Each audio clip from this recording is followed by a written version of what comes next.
Welcome to commerce educators. आज की class में हम लोग अपने पार्ट ए का चैप्टर नंबर 5 स्टार्ट करने वाले हैं।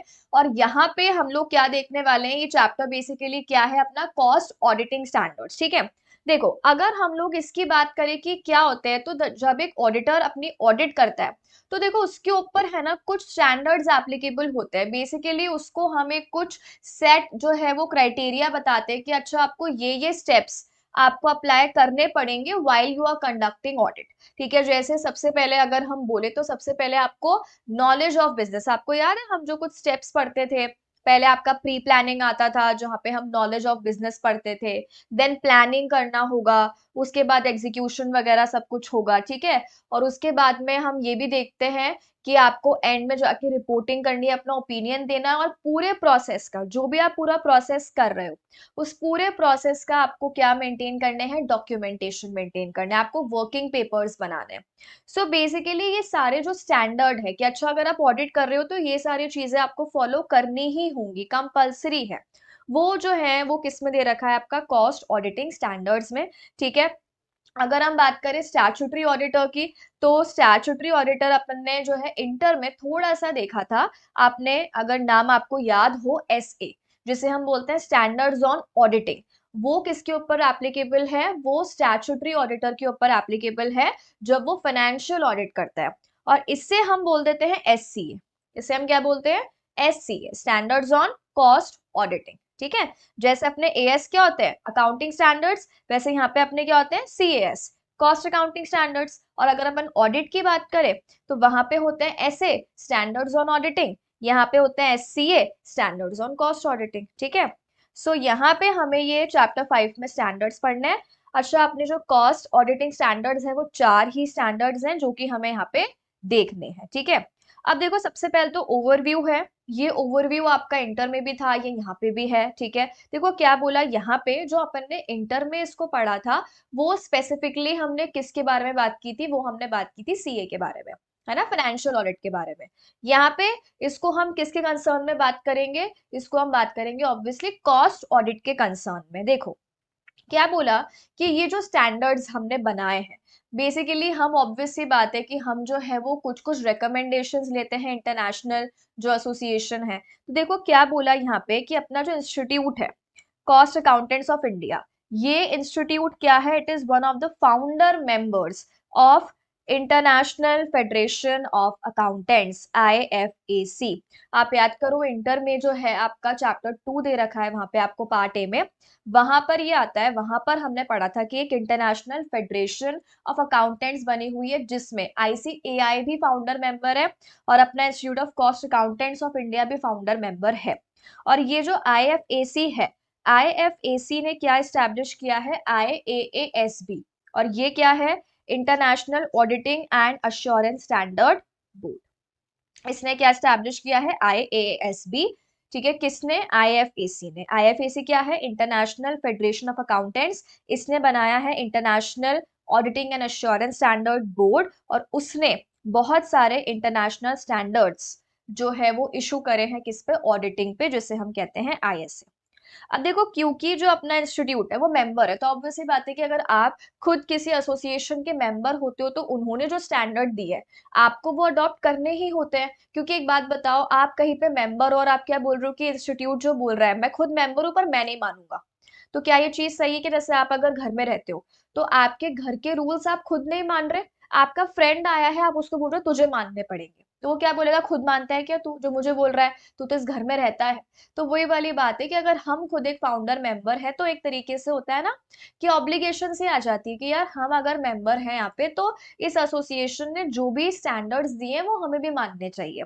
तो इसीलिए क्या बोला कि वो अडॉप्ट कर सकता था, लेकिन ऑब्वियसली बात है ये जो international auditing and assurance standard board है, इसने जो स्टैंडर्ड्स दिए हैं ना वो मेजरली किससे रिलेट कर रहे हैं, अपनी स्टैट्यूटरी ऑडिट से। ठीक है, तो क्या बोला, they are primarily focused on financial audit, इसीलिए हमें एज इट इज तो उसको अडॉप्ट नहीं कर सकते, ऑब्वियस सी बात है, तो हमें उसको थोड़ा बहुत क्या करना पड़ा, हमें थोड़ा बहुत उसको मॉडिफाई करना पड़ा।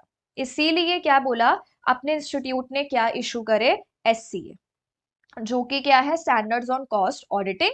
हमने लिया कंटेंट वहीं से है पर हमने थोड़े से क्या कर लिए, सुटेबल मॉडिफिकेशंस कर लिए।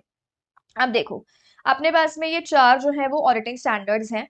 कॉस्ट ऑडिटिंग स्टैंडर्ड 101, देन 102, 103 और 104। अगर हम बात करें 101 की, तो देखो 101 अपने पास में क्या है, प्लानिंग। 101 अपने पास में क्या है, प्लानिंग। सबसे पहले क्या बोला जाता है कि आपका जो स्टेप वन रहेगा वो प्लानिंग। प्लानिंग से पहले प्री प्लानिंग आएगी, ठीक है, और उसके बाद में हम कहते हैं बिना प्लानिंग के क्या आप ऑडिट को एग्जीक्यूट कर सकते हो, नहीं। आपको सबसे पहले प्लानिंग करना इंपॉर्टेंट है, तो अपना फर्स्ट हो गया प्लानिंग एंड ऑडिट। सेकेंड जो है वो अपना क्या है, कॉस्ट ऑडिट डॉक्यूमेंटेशन। सेकेंड अपना क्या है, कॉस्ट ऑडिट डॉक्यूमेंटेशन। यानी जो आप पूरा ऑडिट का प्रोसेस कर रहे हो, पूरे प्रोसेस को आपको डॉक्यूमेंट करना है। एक एक चीज आपने चाहे प्लानिंग करी, चाहे आपने एविडेंस कलेक्ट करे, observation, conclusion, each and everything आपको डॉक्यूमेंट करनी है, ठीक है। नेक्स्ट जो है अपना 103। 103 अपना क्या है यहाँ पे, overall objectives of independent cost auditor. 103 यहाँ पे अपना क्या है, ओवरऑल ऑब्जेक्टिव्स की जो आप ऑडिट कर रहे हो उस ऑडिट के लिए आपके क्या ऑब्जेक्टिव्स रहेंगे, ठीक है। अब वो ऑब्जेक्टिव्स क्या क्या है वो हम देखेंगे। देखो इसका पूरा नाम क्या है, overall objectives of independent cost auditor and conduct of audit in accordance with cost auditing standards, ठीक है। और उसके बाद में अपना 104 क्या है, केओबी, ठीक है। अब जो नॉलेज ऑफ बिजनेस है ना, बेसिकली उसमें हम लोग क्या बात करेंगे, उसमें हम लोग ये बात करेंगे कि जब भी एक ऑडिटर किसी भी कंपनी की ऑडिट करता है तो उसको वो ऑडिट करने से पहले उस कंपनी के बारे में इंफॉर्मेशन होनी चाहिए कि वो कंपनी किस इंडस्ट्री में ऑपरेट कर रही है, उसके ऊपर कौन से लॉज, कौन से रूल्स, कौन से रेगुलेशंस एप्लीकेबल हो रहे हैं, क्या उसके इंटरनल मैनेजमेंट के रूल्स है, रेगुलेशंस है। वो सारी चीजें आपकी किस में आ जाएगी, 104। तो ये अपने चार कॉस्ट ऑडिटिंग स्टैंडर्ड्स हैं जिसको हम वन बाय वन देख लेते हैं। देखो सबसे पहले अगर हम बात करें अपना फर्स्ट स्टैंडर्ड क्या है, अपना cost auditing standard on planning and audit of cost statements, ठीक है, 101। अब देखो यहाँ पे ये जो आपका पूरा स्टैंडर्ड है, इसको ना आपको इस तरीके से पॉइंट्स में करना है, ये पूरी प्रेजेंटेशन आपको ध्यान रखनी है। अब आप देखना कि हमने जो स्टार्टिंग के 3 पॉइंट्स लिखे हैं ना, बेसिकली 3 से 4 पॉइंट्स वो रिपीटेड है। जैसे सबसे पहले अगर हम यहाँ पे बात करें इंट्रोडक्शन, तो जो अपनी हेडिंग है स्टैंडर्ड की, ये उसी को ही जो है वो रिपीट करेगा। ऑब्जेक्टिव में भी वही कंटेंट आएगा, स्कोप में भी वही कंटेंट आएगा, ठीक है। सो ये जो स्टार्टिंग के कुछ होते हैं, डेफिनेशंस अलग आएंगी ऑब्वियसली, लेकिन जो ये स्टार्टिंग के आप मान लो ये 3 पॉइंट्स होंगे ना अपने, इंट्रोडक्शन, ऑब्जेक्टिव्स और स्कोप, ये तीनों मैंने बार बार लिखे हैं नोट्स में। इसका रीजन ये कि अगर एग्जाम में आपका क्वेश्चन आएगा तो आपको ये तीनों लिखने हैं, इससे अपनी प्रेजेंटेशन इंप्रूव होगी। बट ये चीज आप ये मानो कि आपको बार बार याद करने की रिक्वायरमेंट नहीं होगी क्योंकि कंटेंट सेम है। अब आपको कैसे समझ में आएगा, अभी हम रीड करते हैं तो आपको अपने आप लग जाएगा एक ही चीज को तो बार बार बोल रहा है, हाँ बोल रहा है, पर लिखने के लिए हमें लिखना पड़ेगा एग्जाम में। देखो सबसे पहले हमें किसी भी स्टैंडर्ड को स्टार्ट करना होगा, तो उसका फर्स्ट जो पॉइंट हम लिखेंगे वो क्या रहेगा, हमेशा इंट्रोडक्शन। तो चारों है ना, आप ये फॉर्मेट याद कर लो, कोई सा भी आ जाए चारों में से आपको ऐसे ही लिखना है। फर्स्ट अपना क्या रहेगा, इंट्रोडक्शन।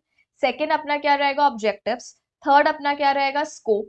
और फोर्थ में डेफिनेशंस है तो वो कुछ आ जाएंगी। और फिफ्थ में जो अपना मेन रिक्वायरमेंट्स है वो आएंगी कि स्टैंडर्ड क्या बोल रहा है। तो फिफ्थ पॉइंट अपना मोस्ट इंपॉर्टेंट है, कहीं पर फिफ्थ होगा कहीं पर फोर्थ होगा, बिकॉज कहीं कहीं स्टैंडर्ड में हम डेफिनेशन का अलग से पैराग्राफ बना रहे हैं, कहीं कहीं पे डेफिनेशंस कॉमन है तो मैंने अवॉइड करी है, ठीक है। देखो अगर हम बात करें सबसे पहले इंट्रोडक्शन, तो क्या है, planning audit is necessary to achieve audit objectives with available resources and securing coordination. जितने भी रिसोर्सेज है अपने पास में वो लिमिटेड रिसोर्सेज होते हैं, टाइम लिमिटेड होता है, अपने पास स्टाफ लिमिटेड होता है, तो हम प्लानिंग करेंगे तो अपने ऑब्जेक्टिव्स जो होंगे इजीली अचीव हो जाएंगे, ऑडिट अच्छे से हो जाएगी, कम से कम रिसोर्सेज को हम ऑप्टिमम यूज कर पाएंगे। और अगर हम सेकेंड बात करें, देखो ऑब्जेक्टिव, ऑब्जेक्टिव क्या है, ये जो स्टैंडर्ड्स हैं, ये स्टैंडर्ड क्या कर रहे हैं, अपने ऑडिटर को गाइड ही तो कर रहे हैं। तो to guide the members in planning the audit, ये मेंबर को गाइड कर रहा है कि वो किस तरीके से प्लान करे। आगे की लाइन एकदम सेम है, ताकि ऑडिट कैसे हो, इफेक्टिव और एफिशिएंट मैनर में। समझ आ रहा है आपको, तो सेम ही चीज लिखनी है हमें। और तीसरा क्या बोला, scope. The standard deals with, अब ये स्टैंडर्ड जो है वो किससे डील कर रहा है, रेस्पॉन्सिबिलिटी ऑफ ऑडिटर। अब ऑडिटर की रिस्पॉन्सिबिलिटी क्या है भाई, स्टैंडर्ड के अकॉर्डिंग ऑडिट को क्या करना, प्लान करना। और prepare and document overall audit strategy and plan. Audit को प्लान करना, और जो भी हमने प्लान बनाया, स्ट्रैटेजी बनाई है, प्रोग्राम बनाया है, वो ओरली तो नहीं होगा, उसको राइटिंग में रिकॉर्ड करना पड़ेगा। तो क्या बोला है आपको, प्रॉपर जो ऑडिट की स्ट्रैटेजी और प्लान आप बना रहे हो उसको बनाओ, और बनाने के बाद क्या करो, डॉक्यूमेंट। तो जो अपना 102 है ना डॉक्यूमेंटेशन, वो भी इसी बारे में बात करता है, ठीक है। चलो, सो ये तीन जो है ना, इसको जल्दी जल्दी से देख लिया करो। अब डेफिनेशन पे आ जाओ। देखो, डेफिनेशन में हमें सबसे पहले बताया हुआ है ऑडिट प्लान क्या होता है। तो ऑडिट प्लान सिंपल है, it is record of the plan. हमने यहाँ पे देखो तीन चीजें, इसको आप स्टार लगा लो।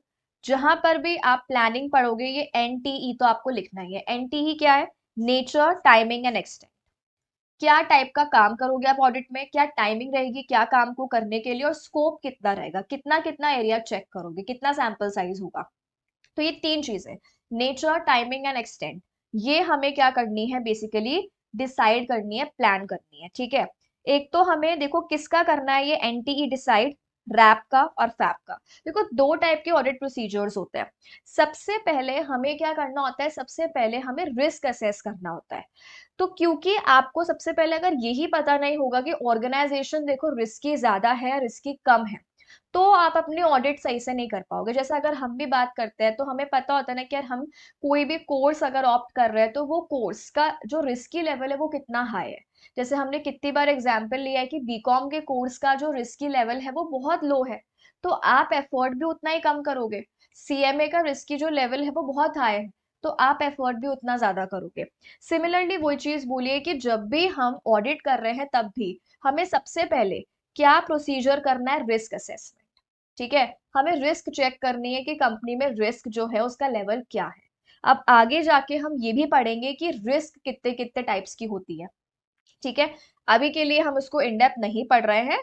आगे जो अपना स्टैंडर्ड आएगा, जो स्टैंडर्ड नंबर अपना 103 है ना, वहां पर हम ये रिस्क असेसमेंट के बारे में इन डेप्थ बात करेंगे। लेकिन सबसे पहले आपको डिसाइड करना है कि आपको रिस्क असेसमेंट कैसे करना है। रिस्क असेस करने के बाद ही आप फर्दर अपनी ऑडिट कर पाओगे, फर्दर ऑडिट को एग्जीक्यूट कर पाओगे। ऑडिट में बेसिकली हमें क्या करना होता है, टेक्निक लगानी होती है, अलग अलग मेथड्स लगाने होते हैं, और हमें एविडेंसेस कलेक्ट करने होते हैं। सो वो किस में आते हैं, फैप, ठीक है। तो यहाँ पे क्या बोला, सबसे पहले क्या चेक करो, रिस्क असेसमेंट, और उसके बाद आप क्या करोगे, फर्दर ऑडिट प्रोसीजर, ठीक है, जिसमें अपने कंप्लायंस टेस्ट आता है, सब्सटैंटिव प्रोसीजर्स आते हैं, वो भी हम आगे पढ़ेंगे, ठीक है। सो ये दो चीजें। अच्छा, अभी आपको ये ध्यान रखना है, अभी हम ये कर नहीं रहे हैं, अभी हम सिर्फ प्लान कर रहे हैं। प्लान करके रख लो कि आगे कैसे करना है, ठीक है। नेक्स्ट आ जाओ। नेक्स्ट हमने एक तो क्या देख लिया, प्लान की डेफिनेशन देख ली। नेक्स्ट हम देख रहे हैं स्ट्रैटेजी क्या होती है। तो स्ट्रैटेजी जो होती है बेसिकली, उसमें हम क्या सेट करते हैं, scope, timing and direction of audit, and it guides the development of detailed audit plan. देखो, पहले ऑडिट स्ट्रैटेजी बनती है, उसके बाद ऑडिट प्लान बनता है। आपकी स्ट्रैटेजी होनी चाहिए कि मुझे जो ये ऑडिट करनी है ना, मुझे इस ऑडिट में ये ऑब्जेक्टिव अचीव करना है, ये मेरी स्ट्रैटेजी है कि मैं ये काम कैसे कैसे फर्दर प्रोसीड करूं। जैसे आप लोग अपनी एक स्ट्रैटेजी बनाते हो कि देखो, मुझे पता है कि जो ग्रुप 4 है, ग्रुप 4 में अच्छे मार्क्स आते हैं, रिजल्ट अच्छा आता है, तो आपकी स्ट्रैटेजी क्या है कि आप ग्रुप 4 को यूज करके एग्रीगेट में पास हो जाओ। तो ये आपकी स्ट्रैटेजी है, ग्रुप 4 को हम यूज करेंगे ताकि अपने सब्जेक्ट्स में एग्जाम्शन आए, जिससे अपना ग्रुप 3 भी क्लियर हो जाए। अब इसके लिए हम प्लान बनाएंगे कि हमें एक दिन में किस सब्जेक्ट को कितना कितना टाइम ड्यूरेशन देना है, कैसे कैसे एग्जीक्यूट करना है, कितने कितने टाइम में कौन सा सब्जेक्ट कंप्लीट हो जाना चाहिए, कितने टाइम में हमें मॉक टेस्ट देना स्टार्ट कर देना चाहिए। तो दैट इज ऑल प्लान।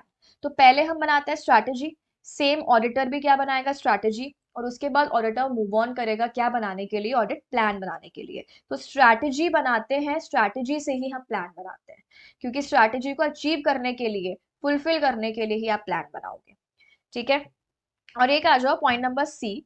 देखो, एक क्या होता है, इनिशियल ऑडिट एंगेजमेंट। अच्छा, आपको याद है, या फिर हम ये बात करते हैं, इंटर में भी आता है कि जब भी एक ऑडिटर एक ऑडिट ले रहा है, तो क्या ऐसे होता है कि उसने आज ऑडिट ली है, 1 साल ऑडिट करेगा और अगले साल उसको ऑडिट छोड़नी ही पड़ेगी, नहीं।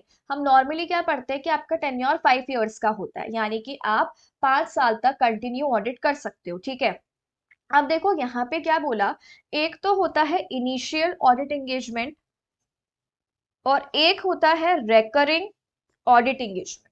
अगर हम बात करें इनिशियल ऑडिट एंगेजमेंट की, तो इनिशियल वाला कौन सा होता है कि जब एक ऑडिटर पहली पहली बार ऑडिट ले रहा होता है, ठीक है, किसी कंपनी की, जैसे मान लो आपकी कंपनी में पहली बार ही ऑडिट हो रही है, तो वो क्या हो जाएगा, इनिशियल ऑडिट एंगेजमेंट।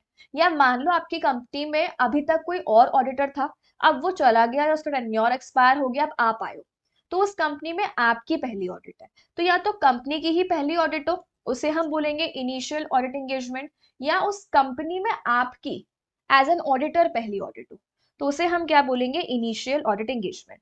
और जब आप क्या कर लेते हो, जैसे आपने एक साल ऑडिट कर ली, तो अब अगले साल वाली ऑडिट क्या हो जाएगी आपके लिए, रेकरिंग ऑडिट एंगेजमेंट, ठीक है। चलो, सो विद दिस अपने 4 पॉइंट्स हो गए जो हर एक स्टैंडर्ड में सेम टू सेम ही चलेंगे, ठीक है। डेफिनेशंस भी है ना ऑलमोस्ट हर स्टैंडर्ड की सेम है, जो नई डेफिनेशंस है जो रिपीट नहीं हो रही है, मैंने नोट्स में वही इंक्लूड करी है। अब आ जाओ आप रिक्वायरमेंट्स एंड एप्लीकेशन गाइडेंस। अब अगर आप मॉड्यूल में देखोगे तो रिक्वायरमेंट्स का पॉइंट आपको अलग से मिलेगा और एप्लीकेशन गाइडेंस का पॉइंट आपको अलग से मिलेगा। रिक्वायरमेंट हम कह सकते हैं मेन जो आपको करना है, ठीक है, और एप्लीकेशन गाइडेंस क्या होता है, आपको वो स्टेप बाय स्टेप बताएगा, कि जैसे पॉइंट नंबर 1 है रिक्वायरमेंट का, तो उसको उसने और इलेबोरेट कर लिया एप्लीकेशन गाइडेंस में, कि पॉइंट नंबर 1 में लिखा हुआ है ना प्लान करना है, हम बता रहे हैं प्लान कैसे करना है, तो बेसिकली उसको इलाबोरेट कर रहा है ये। तो मैंने क्या काम करा है, उन दोनों को कंबाइन करके एक साथ लिख दिया, हमें अलग अलग नहीं पढ़ना पड़े, वो पॉइंट आपको एक ही साथ पढ़ना है, ठीक है। सो आप ये नोट से पढ़ लोगे तो आपके दोनों कवर हो जाएगा, रिक्वायरमेंट वाला पॉइंट भी और एप्लीकेशन गाइडेंस वाला पॉइंट भी। मॉड्यूल से हमें काफी कंफ्यूजिंग हो सकता है कि पहले हम पॉइंट नंबर 5 पढ़े रिक्वायरमेंट का, फिर उसका रेलेवेंट पॉइंट हम जाके एप्लीकेशन गाइडेंस में ढूंढे कौन सा पॉइंट है, साथ साथ ही कर लेते हैं, ठीक है। चलो, देखो, सबसे पहले क्या बोला है, प्रायर टू प्लानिंग ऑडिटर को क्या इंश्योर करना है, सिंपल सिंपल चीजें हैं। ऑडिटर को ये मेक श्योर करना है उसका अपॉइंटमेंट प्रॉपर है, और उसको क्या मिला है, उसको लेटर ऑफ अपॉइंटमेंट मिला है, सिंपल सी चीज है। अच्छा, हमने पढ़ा है कितनी बार एथिक्स मानने होते हैं भाई, तो आप मेक श्योर करो आप में इंटेग्रिटी है, कॉम्पिटेंस है, प्रोफेशनल बिहेवियर है, कॉन्फिडेंशियलिटी मेंटेन करोगे, वो सारी सेम चीज है। इसके बाद क्या बोला, understanding the terms of reference. जिस भी कंपनी की आप ऑडिट करने वाले हो, आपको उस कंपनी के बारे में पता तो होना चाहिए ना, कि अच्छा मुझे ये चीज से डील करना होगा ऑडिट में, ये यूनिट्स होंगे, ये प्रोडक्ट्स होंगे, ये सर्विसेज होंगी, इसको मुझे ऑडिट करना है, तो क्या मैं वो करने के लिए कॉम्पिटेंट हूँ, क्या मेरे पास इतना टाइम है, तो वो टर्म्स वगैरह पे आपको अग्री करना पड़ेगा, ठीक है। मतलब बेसिकली जब एंगेजमेंट लेटर साइन करते हैं ना, उसकी बात कर रहा है। नेक्स्ट क्या बोला, participation of auditor and other की मेंबर्स ऑफ ऑडिट टीम। देखो, प्लानिंग जो है ना, उसमें ऑडिटर का अकेले का इन्वॉल्वमेंट नहीं होना चाहिए, प्लानिंग में ऑडिटर भी होना चाहिए, और ऑडिटर के टीम मेंबर जो उसके साथ में मिलके काम करेंगे उनका भी इन्वॉल्वमेंट होना चाहिए, वो लोग भी अपने इंसाइट्स दे, अपने एक्सपीरियंसेस वगैरह बताएं। Next, formulate audit strategy. Next हमें क्या काम करना है, नेक्स्ट हमें ऑडिट की स्ट्रैटेजी बनानी है, जो अपन ने ऊपर पढ़ा था कि आपको ऑडिट स्ट्रैटेजी बनानी है, देन आपको ऑडिट प्लान बनाना है। ऑडिट की स्ट्रैटेजी बनाओ, स्ट्रैटेजी में हम स्कोप, टाइमिंग और डायरेक्शन सेट करेंगे। तीन चीजें, स्कोप, टाइमिंग और डायरेक्शन ऑफ ऑडिट, ठीक है। स्कोप मतलब बेसिकली उसमें क्या आ जाएगा, कि कितने कितने लेवल पे आपको ऑडिट करनी है, कौन कौन से डिपार्टमेंट्स, कौन कौन से प्रोडक्ट्स, ठीक है, मतलब बेसिकली क्या स्कोप है ऑडिट का, क्या टाइमिंग रहेगी, and direction of audit work क्या रहेगा, पहले हमें इस डिपार्टमेंट से स्टार्ट करना है, देन इस डायरेक्शन में जाना है ना, वो सारी चीजें।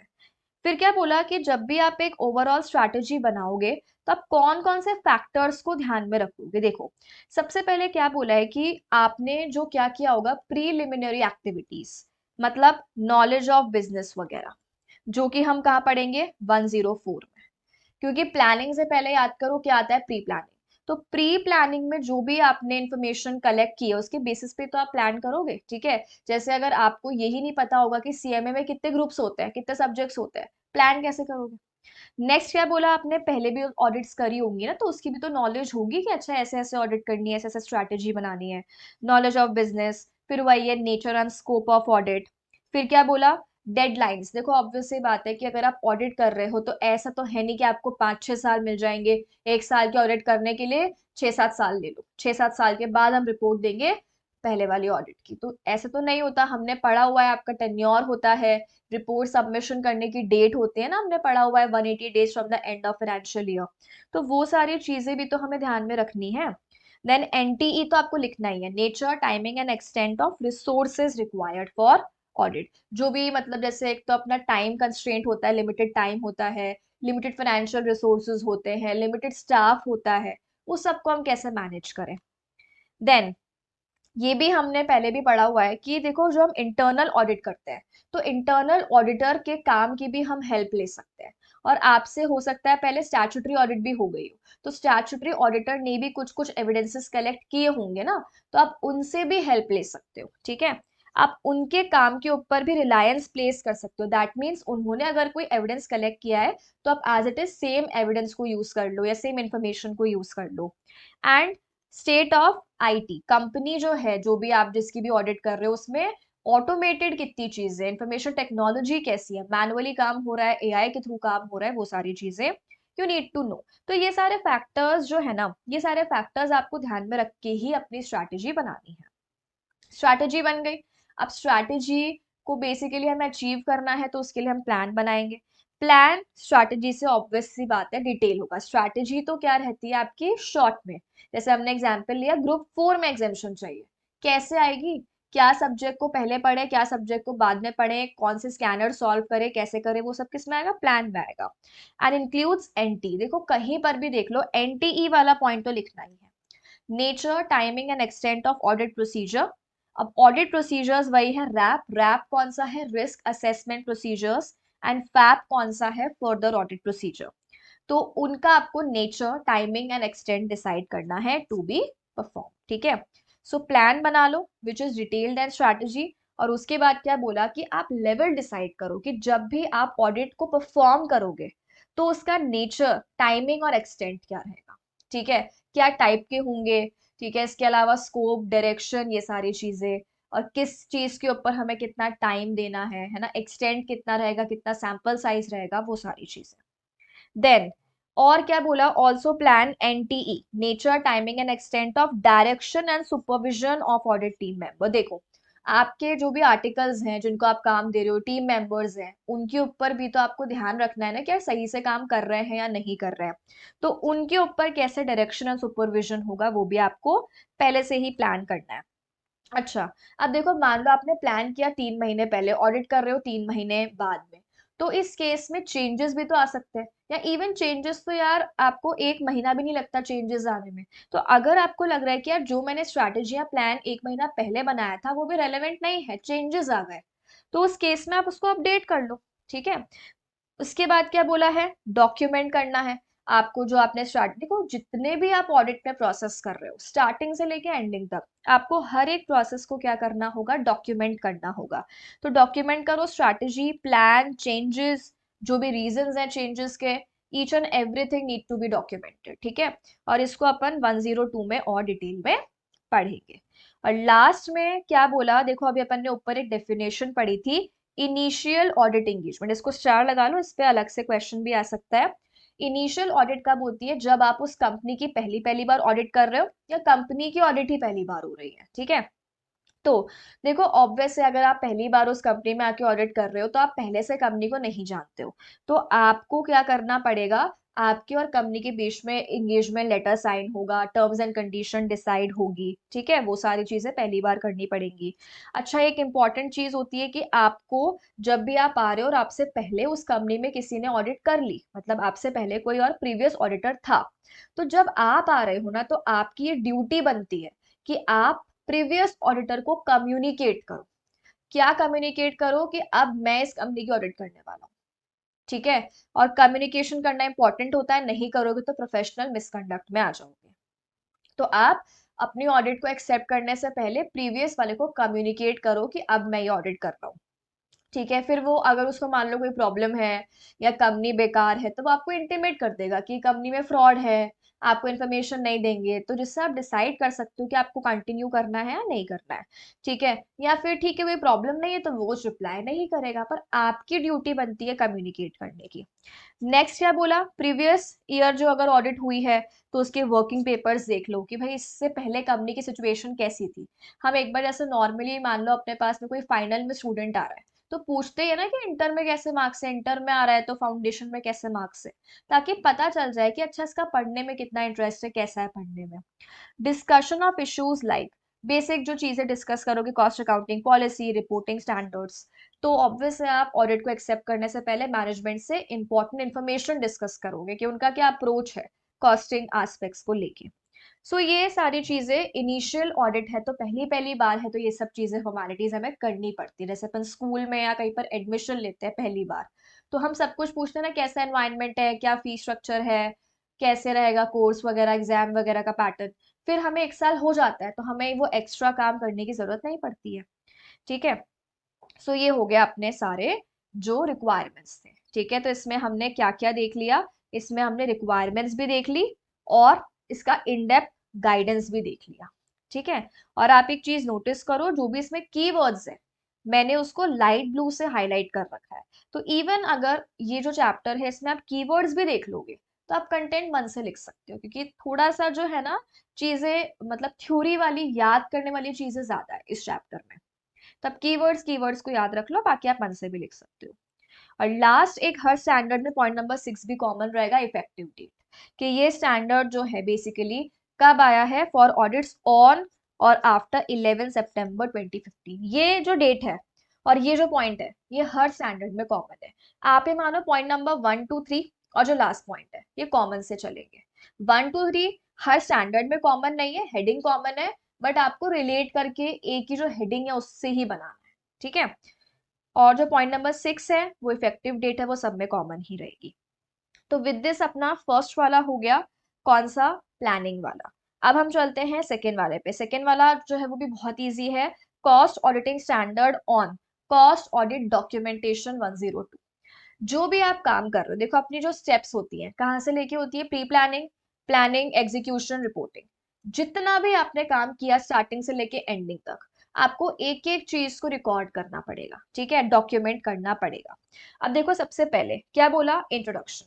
अब यहाँ पे आपको एक जो है टॉपिक दे रखा है इंट्रो में, nature and purpose of documentation, की जरूरत क्या है, हमें डॉक्यूमेंटेशन मेंटेन करने की क्या रिक्वायरमेंट है, इसके ऊपर क्वेश्चन आ सकता है अलग से भी। तो इंपॉर्टेंट है, इसको ध्यान से देखना। देखो सबसे पहले तो अगर आपने कोई भी चीज की है ओरली, अगर आप उसको रखते हो तो ओरली के उसमें क्या होता है, प्रॉब्लम क्या रहती है, हमने आज कोई चीज की, हमने उसको लिखा नहीं तो हम कल भूल जाएंगे। जैसे मैंने आपको कुछ चीज समझाई, आप नोट्स उसको नहीं लिखोगे या नोट्स मान लो अवेलेबल नहीं है, आपको 2 दिन बाद वो याद भी नहीं रहेगा मैंने क्या समझाया था। तो इसीलिए अगर हम बात करें कॉस्ट ऑडिट डॉक्यूमेंटेशन की, तो उससे क्या रहता है, ऑडिटर ने जो भी किया अपने ऑडिट के प्रोसेस में स्टार्टिंग से लेके एंडिंग तक, वो चीज को अगर रिकॉर्ड डॉक्यूमेंट कर लेता है तो उसकी वजह से एक तो मेमोरी एड रहती है। ठीक है, दूसरा देखो क्या रहता है, एविडेंस प्रोवाइड रहता है, ये इंपॉर्टेंट पॉइंट है। जैसे मान लो क्लाइंट ने आपके ऊपर कोई केस कर दिया है, क्लाइंट मतलब कंपनी आपके ऊपर ऑब्जेक्शन कर रही है कि तुमने सही से प्लानिंग नहीं करी, तुमने सही से एविडेंस कलेक्ट नहीं करे, तुमने सही से कंक्लूजन नहीं फॉर्म किया, उनके मुंह पे मारो डॉक्यूमेंटेशन, ये ले मैंने सब कुछ सही से किया है। ठीक है, सो वो चीज है कि वो एक एविडेंस प्रोवाइड करता है कि आपने ऑडिट को प्रॉपर प्लान भी किया था, प्रॉपरली परफॉर्म भी किया है, और वो भी किसके according, standard on cost auditing के अकॉर्डिंग। तो एक प्रूफ रहता है। दूसरा ये प्रूफ रहता है कि ऑडिटर ने जितने भी ऑब्जेक्टिव्स थे ऑडिट के वो माने हैं, क्योंकि आपको सब दिख रहा है, उसने एविडेंस भी कलेक्ट करे हैं, सबसे पूछा है, कंक्लूजन बनाया है, देन रिपोर्टिंग प्रॉपर करी है। तो एक प्रूफ है। ठीक है, जैसे आप लोग अगर नोट्स लिख रहे हो तो मैं आप पे डाउट नहीं कर सकती कि आपने क्लास नहीं ली है। ठीक है, नेक्स्ट क्या बोला, अकाउंटेबिलिटी। हर एक चीज डॉक्यूमेंट हो रही है तो टीम को भी पता है यार मैं जो काम करूंगा वो डॉक्यूमेंट होगा, गलती होगी तो दिख जाएगी। ठीक है, नेक्स्ट क्या बोला, retains records for future audits. हमने आज कोई ऑडिट की, लिख ली चीज, जैसे अपन नोट्स वगैरह बनाते हैं तो हेल्प ही तो होती है ना अपनी। जैसे मान लो अगर गलती से अटेम्प्ट लग जाता है तो आपके पास नोट्स हैं, तो अगली बार आपको वो सेम नोट्स काम आ जाएंगे। ठीक है, या मान लो जैसे इंटर के नोट्स हैं तो कुछ कुछ चैप्टर्स ऐसे होते ही हैं जो फाइनल में सेम रिपीट होते हैं। ठीक है, नेक्स्ट क्या बोला, enable the conduct of quality review by QRB. QRB हमने पहले भी पढ़ा है, क्वालिटी रिव्यू बोर्ड। इसका मेन काम होता है ये चेक करना कि एक प्रोफेशनल सही क्वालिटी ऑफ सर्विसेज दे भी रहा है या नहीं दे रहा है अपने क्लाइंट को। तो वो कैसे चेक करेगा? ऐसे तो है नहीं कि आप 3 महीने ऑडिट करो तो आपके सर पे खड़ा है कि तुम ऑडिट कैसे कर रहे हो। वो आपके डॉक्यूमेंट्स चेक करेगा, आपका डॉक्यूमेंटेशन। जैसे आपने, अगर आपको याद हो, अपने स्कूल वगैरह में इंस्पेक्शन के लिए आते थे सीबीएसई वाले या वो सब, है ना? तो वो कैसे चेक करते थे? आपकी कॉपीज चेक करते थे कि आपकी कॉपीज प्रॉपर्ली मेंटेन्ड है, साइंड है कि नहीं है, ठीक है? तो वो, या फिर एक्सटर्नल इंस्पेक्शन, जैसे मान लो आरओसी को कुछ चेक करना है कंपनी के बारे में, तो वो आपको बुला सकता है और आपको बोलेगा कि आपका डॉक्यूमेंटेशन लेके आओ, ताकि हम चेक कर पाए कंपनी कैसे काम कर रही है। एंड असिस्टेंट सुपरविजन, स्टाफ ने कैसे काम किया, हम इजीली स्टाफ का काम भी क्या कर सकते हैं, स्टाफ का काम भी सुपरवाइज कर सकते हैं, बिकॉज एवरीथिंग इज डॉक्यूमेंटेड। ठीक है, सो ये हो गया अपना क्या, इंट्रोडक्शन। चलो, अब देखो नेक्स्ट क्या है, ऑब्जेक्टिव। वही सेम चीज है। ऑब्जेक्टिव में क्या बोला है, guide the members to prepare documentation that provides. क्या बोला, आप मेंबर को गाइड करो ताकि मेंबर्स क्या बना सके, ऑडिट डॉक्यूमेंटेशन बना सके। और ऑडिट डॉक्यूमेंटेशन जो वो बनाएंगे, उससे क्या होगा, एक पूरा रिकॉर्ड मेंटेन होगा कि अच्छा हमने जो रिपोर्ट दी है उसमें जो हमने कंक्लूजन पे आया, जो अपना ओपिनियन आया है, वो कैसे आया, इस एविडेंस के बेस पे आया, ये हमने कैसे कलेक्ट किया, ऐसे कलेक्ट किया। हर एक चीज का प्रूफ है। ठीक है, वो वाली सारी चीजें। एंड एविडेंस ये भी रहेगा कि ऑडिट प्रॉपरली प्लान्ड है और परफॉर्म्ड है as per standard, as per law. तो ऊपर हमने ये सेम चीज तो देखी थी यहाँ पे, तो वही चीज रिपीट हो रही है। स्कोप भी सेम है, this standard deals with. Scope में आप क्या लिख दो, देखो ऑब्जेक्टिव में आप एक वर्ड याद कर लो, गाइड, कि स्टैंडर्ड गाइड कर रहा है। तो जब भी ऑब्जेक्टिव आएगा आपको क्या वर्ड लिखना होगा, गाइड। और जब भी स्कोप आएगा तो आपको क्या लिखना होगा, कि ये ऑडिटर की रिस्पॉन्सिबिलिटी बताता है कि उसको किस तरीके से प्रिपेयर करना चाहिए। ठीक है, डॉक्यूमेंटेशन। अब देखो कुछ डेफिनेशंस हैं। बेसिकली सबसे पहले क्या बोला, ऑडिट डॉक्यूमेंटेशन, कि आपको जो भी आप चीज कर रहे हो ऑडिट में वो रिकॉर्ड करनी है। It can either B physical format में, और आजकल तो सब कुछ कैसे होता है, इलेक्ट्रॉनिक, तो फिजिकल भी मेंटेन करने की जरूरत नहीं है। Which contains records that comprise documentation for specific assignment या ऑडिट। यानी ये नहीं करना है कि अगर मैंने साल में 25 ऑडिट करी है तो 25 ऑडिट जो है मैंने एक ही साथ डॉक्यूमेंटेशन बना दिया। स्पेसिफिक ऑडिट, जैसे आपके स्पेसिफिक सब्जेक्ट की स्पेसिफिक कॉपी बनती है, सिमिलरली स्पेसिफिक ऑडिट का स्पेसिफिक अलग डॉक्यूमेंटेशन बनेगा, आइदर फिजिकल और इलेक्ट्रॉनिक। अच्छा, नेक्स्ट, ऑडिट फाइल। देखो बेसिकली क्या होता है कि जो भी हम डॉक्यूमेंटेशन प्रिपेयर करते हैं ना, वो साथ साथ प्रिपेयर करते चलो आप। ठीक है, जैसे आप ऑडिट करते जा रहे हो, उसके बाद जैसे ही आपकी ऑडिट कंप्लीट होगी तो वो लूज लीव फॉर्म में होंगे आपके पास। ठीक है, अलग अलग पेपर्स होंगे, उसको कंबाइन करके आप एक फोल्डर में डाल दो, और उस कंबाइन करके फोल्डर को हम क्या बोलते हैं, ऑडिट फाइल। वन और मोर फोल्डर्स और अदर स्टोरेज मीडिया, वही फिजिकल और इलेक्ट्रॉनिक, जिसमें डॉक्यूमेंटेशन को आप कंबाइन करके एक साथ डाल देते हो, कब, ऑडिट कंप्लीट होने के बाद। डॉक्यूमेंटेशन साथ साथ बनता रहेगा, जैसे आपके नोट्स हैं साथ साथ बनते रहे। जैसे मान लो अगर आप जो नोट्स है किसी कॉपी में मेंटेन नहीं कर रहे, पेपर्स में लिख रहे हो, ठीक है, अब जैसे आपका सिलेबस खत्म हुआ आपने उन सारे पेपर्स को बाइंडिंग करा लिया, तो वो जो अलग अलग पेपर्स है दैट इज डॉक्यूमेंटेशन। बाइंडिंग कराने के बाद जो बनी दैट इज ऑडिट फाइल। ठीक है, और ऑडिट वर्किंग पेपर्स हम किसे बोलते हैं, जिसमें सारे एविडेंसेस होते हैं। देखो एविडेंसेस क्या होता है, any information, any record, any voucher, any explanation जो कि हमने कलेक्ट की है, which helps the auditor in forming opinion. कोई भी छोटी से छोटी इंफॉर्मेशन हो जिससे आपको अल्टीमेटली क्या लग रहा है, ओपिनियन फॉर्म होने में हेल्प हो रही है, तो वो इंफॉर्मेशन को हम क्या बोलेंगे, ऑडिट एविडेंस। और ऑडिट एविडेंसेस जो होते हैं उसको जो हम डॉक्यूमेंट करते हैं उसे हम क्या बोलते हैं, ऑडिट वर्किंग पेपर्स। ठीक है, और ये डॉक्यूमेंट अगेन क्या करते हैं, ऑडिट वर्क को सपोर्ट करते हैं, अश्योरेंस प्रोवाइड करते हैं कि ऑडिट हमने एससीए के अकॉर्डिंग प्लान करी है। तो आप देख लो कितना रिपीट करता है ये चीजों को, कितना मतलब लेंदी कर रखा है, बट है वो ही रेपिटेटिव। तो अगर आपको ट्रिक समझ में आ गई ना, तो ये बहुत इजी चैप्टर है। आपको लग रहा होगा कि यार सेम सेम चीजें हम बार बार पढ़ रहे हैं, पर आप ये देखो, एक बार पढ़ लोगे समझ में आ जाएगा कैसे लिखना है, उसके बाद में आप अपने आप लिख सकते हो, टाइम लगाना ही नहीं है हमें इस चैप्टर में। चलो, नेक्स्ट आ जाओ। नेक्स्ट है अपना रिक्वायरमेंट्स एंड एप्लीकेशन गाइडेंस। ये जो अपना मेन होता है कि कैसे कैसे आपको करना है।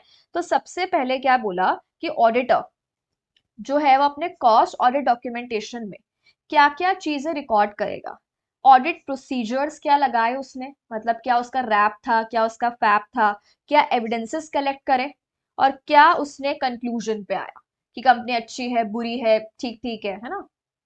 अब ये बोल रहा है कि कॉस्ट ऑडिट डॉक्यूमेंटेशन में क्या क्या चीजें वो रिकॉर्ड करेगा बेसिकली। तो सबसे पहले क्या बोला, ऑडिट प्रोग्राम। देखो प्रोग्राम क्या होता है, प्रोग्राम होता है स्टेप बाय स्टेप इंस्ट्रक्शंस। जैसे अपन प्लान में बताते हैं what to do, and program में हम बताते हैं हाउ टू डू। ठीक है, सो ये हमने पढ़ा हुआ है पार्ट सी में। नेक्स्ट आता है आपका चेकलिस्ट। चेकलिस्ट बेसिकली एक लिस्ट होती है, जैसे आपके ऊपर जो है वो सीआरए रूल्स एप्लीकेबल होते हैं, हमने पढ़ा है रूल 3, रूल 4, रूल 5, रूल 6। तो उसकी चेकलिस्ट है कि रूल 3 में जैसे रिकॉर्ड मेंटेन करने हैं, रूल 5 में सीआरए 1 फॉर्म में मेंटेन करने, रूल 4 में ऑडिट करानी है। तो चेकलिस्ट है कि क्या आपने सीआरए 1 जो है फॉर्म फाइल किया, चेक। सीआरए जो है आपने 3 फॉर्म जो है वो फाइल किया। तो वो सारी की सारी जो चीजें हैं ना वो चेकलिस्ट के फॉर्म में आएगी कि ये काम करते जाओ, चेक लगाते जाओ। ठीक है, इसके अलावा देखो क्या होता है, कॉस्ट अकाउंटिंग स्टैंडर्ड्स की पूरी चेकलिस्ट है कि कंपनी के ऊपर ये सारे कॉस्ट अकाउंटिंग स्टैंडर्ड्स एप्लीकेबल हो रहे हैं। लिख लिए आपने, चेक करो, अच्छा ये वाला स्टैंडर्ड माना है, टिक लगा दो। ये वाला स्टैंडर्ड माना है, टिक लगा दो। ठीक है, जीएसीएपी क्या है, generally accepted cost accounting principles. तो कंपनी ने प्रिंसिपल माना है, चेक लगा दो। तो चेकलिस्ट बेसिकली लिस्ट होती है, उसमें बहुत सारे पॉइंट्स होते हैं, चेक करते जाओ। कंपनी ने माना है तो टिक लगा दो, नहीं माना है तो क्रॉस लगा दो। Next, analytical review. इसमें बेसिकली क्या आता है, comparisons, ratio analysis, trend analysis. ठीक है, नेक्स्ट है बोला significant contract relating to cost and revenue. Company ने जो जो भी कॉन्ट्रैक्ट्स किए थे बेसिकली अलग अलग जिसमें कॉस्टिंग एस्पेक्ट्स आ रहे हैं, उन सब जो कॉन्ट्रैक्ट्स है उसकी आप एक तरीके से एब्स्ट्रैक्ट अपने पास, समरी अपने पास रखो। लेटर्स ऑफ कंफर्मेशन, कभी कभी हमें मैनेजमेंट से कुछ कुछ चीजों के बारे में कंफर्मेशन लेना होता है कि अब राइटिंग में हमें लिख के दो कि ये चीज हुई है ना। ठीक है, जैसे मान लो हमने कुछ चीज एम्प्लॉय से पूछी, तो अब हमें उसको थर्ड पार्टी से कंफर्म करवाना है, तो हम थर्ड पार्टी से कंफर्मेशन राइटिंग में लेके उनका साइन करवा के लाएंगे। तो हमने जिससे भी कंफर्मेशन लिया है रिगार्डिंग थिंग्स, वो भी हमें डॉक्यूमेंटेशन में मेंटेन करना पड़ेगा। ऑडिट क्वेरी लिस्ट, जो भी ऑडिट के टाइम पे क्वेरीज मतलब डाउट्स रेज हुए थे और उसका क्या सोल्यूशन निकल के आया कि कंपनी ने वो काम एक्चुअली किया है, वो प्रॉब्लम सॉल्व हो गई है क्या। ठीक है, नेक्स्ट है बोला मैनेजमेंट रिप्रेजेंटेशन लेटर। ठीक है, इसे हम एमआर बोलते हैं। देखो बेसिकली क्या होता है, ऑडिटर को क्या करना होता है, ऑडिटर को एविडेंसेस कलेक्ट करने होते हैं, पर कभी कभी उसको एविडेंसेस नहीं मिल पाते। तो उस केस में वो क्या करता है, मैनेजमेंट को बोलता है कि अब राइटिंग में हमें लिख के दे दो कि ये काम एक्चुअली हुआ था। जैसे मान लो कोई एक पर्टिकुलर ट्रांजैक्शन है 2 लाख रुपए का, बिल नहीं मिल रहा उसका, मतलब वाउचर उसका गायब है, इनवॉइस गायब है। ठीक है, और जिसके साथ हमने ट्रांजैक्शन किया था थर्ड पार्टी, उससे कांटेक्ट नहीं हो पा रहा, तो हम मैनेजमेंट को बोलेंगे आप राइटिंग में दे दो कि ये 2 लाख का ट्रांजैक्शन इस XYZ के साथ में आपने किया है, and that is a valid evidence. और लास्ट क्या बोला, एंटिटी के रिकॉर्ड्स की कॉपीज मेंटेन कर लो, जैसे एमओए आर्टिकल्स और ये सब चीजें हो गई। ठीक है, सिंपल है। चलो, नेक्स्ट क्या बोला, आपका कॉस्ट ऑडिट डॉक्यूमेंटेशन ऐसा होना चाहिए, मतलब ऐसे नहीं कि मतलब हमने जैसे मैंने तुम्हें नोट्स दिए, तो ये नोट्स तुम्हें समझ में आ रहे हैं ना, मैं तुम्हें ऐसे नोट्स दे दूं जिसमें मैं सिर्फ और सिर्फ एब्रीविएशंस यूज कर लूं या इतनी घटिया हैंडराइटिंग यूज करूं या ऐसे ऐसे वर्ड्स यूज करूं तो मैं समझ में नहीं आए, इतना शॉर्ट में बना दिया, या एक तो ना कीड़े मकोड़े मार दिए, मतलब इतने घटिया नोट्स बनाए, तुम खरीदोगे ही नहीं, तुम पढ़ोगे ही नहीं, ऑब्वियस सी बात है। सिमिलरली यहाँ पे ऑडिटर को भी अपना डॉक्यूमेंटेशन ऐसा रफ कॉपी टाइप नहीं बनाना है, यहाँ पे कुछ लिख दिया, यहाँ पे कुछ लिख दिया, ऐसा नहीं बनाना है। उसे अपना जो डॉक्यूमेंटेशन है वो ऐसा बनाना है कि कोई पर्सन जिसका ऑडिट के साथ कोई कनेक्शन भी नहीं है, वो भी उसको पढ़ के और समझ सके। ठीक है, क्या समझ सके, क्या ऑडिट के प्रोसीजर जो है वो लॉ के साथ कंप्लायंस हो रही है क्या, क्या ऑडिटर ने SCA माने हैं क्या, क्या रिजल्ट आया आपका जो प्रोसीजर लगा कि कंपनी अच्छी है कि बुरी है, क्या एविडेंस ऑब्टेन करे। ठीक है, और क्या क्या मैटर्स आए थे, क्या क्या प्रॉब्लम्स, क्या क्या फ्रॉड्स, क्या क्या एरर्स आए थे, क्या कंक्लूजन निकला उसके ऊपर। तो ये सारी चीजें कोई नॉर्मल पर्सन जो कि कनेक्टेड भी नहीं है विद ऑडिट, वो भी समझ पाए, इस तरीके से आपको क्या बनाना है CAD। नेक्स्ट, जो भी डिस्कशंस हैं आपके जैसे कंपनी के जो पर्सोनल है उसके साथ में या थर्ड पार्टी से उसके साथ में, वो आप रिकॉर्ड करो, like minutes of discussion with management वगैरह, है ना, जो मीटिंग के मिनट्स होते हैं। Record any departure from standard requirement, अगर आप एससीए का कोई एक पर्टिकुलर पॉइंट नहीं मान रहे हो तो वो लिखो आप कि आपने नहीं माना, and also provide reasons for the same कि आपने क्यों नहीं माना। ठीक है, इसके बाद क्या बोला कि जब भी आप एनटीई को डॉक्यूमेंट करोगे, एनटीई क्या था, नेचर, टाइमिंग एंड एक्सटेंट, तो आपको अलग अलग जो है ना वो कैरेक्टरिस्टिक्स लिखने हैं कि यार अलग अलग जो भी हमने कॉस्ट के आइटम्स चेक किए, ठीक है, वो सब चीजें, कौन सा काम कौन सा पर्सन ने किया वो सब चीजें, कब कब हमने चेकिंग की और कितना कितना स्कोप ऑफ चेकिंग था, मतलब एक एक चीज इन डेप्थ लिखो जिससे अकाउंटेबिलिटी क्रिएट रहे कि अच्छा ये काम इतने टाइम में इस पर्सन ने कर दिया, गलत है सही है। नेक्स्ट बहुत इजी सा है, टाइमली, ऑडिट कंप्लीट हो रही है आज, आपका डॉक्यूमेंटेशन कंप्लीट हो रहा है 4 साल बाद, कोई सेंस नहीं है। फिर क्या बोला, अगर एक्सेप्शन कोई ऐसा केस आ जाता है एक्सेप्शनल जहां पे कॉस्ट ऑडिटर कोई नया प्रोसीजर कर रहा है, ठीक है, या फिर क्या बोला कोई नए कंक्लूजन पे आ रहा है, लेकिन कब आ रहा है, after the date of report, यानी हमने ऑडिट करने के बाद रिपोर्ट दे दी बट उसके बाद हमें कोई ऐसी चीज दिख गई जो पहले नोटिस में नहीं आई थी, कोई ऐसा एविडेंस मिल गया जो पहले नहीं था हमारे पास, तो उस केस में उसको वो भी लिखना पड़ेगा कि यार ये एविडेंस या ये जो कंक्लूजन है ये रिपोर्ट बनने के बाद में आया, ठीक है, और क्यों आया, और उसकी डिटेल्स, वो सब चीजें भी आपको अलग से रिकॉर्ड करनी है। ठीक है, नेक्स्ट तो वही था, जो भी डॉक्यूमेंटेशन है वो अलग अलग होगा, उसको जैसे आपकी ऑडिट कंप्लीट हो जाती है उसको असेंबल कर लो ऑडिट फाइल में with in a reasonable time after completing audit.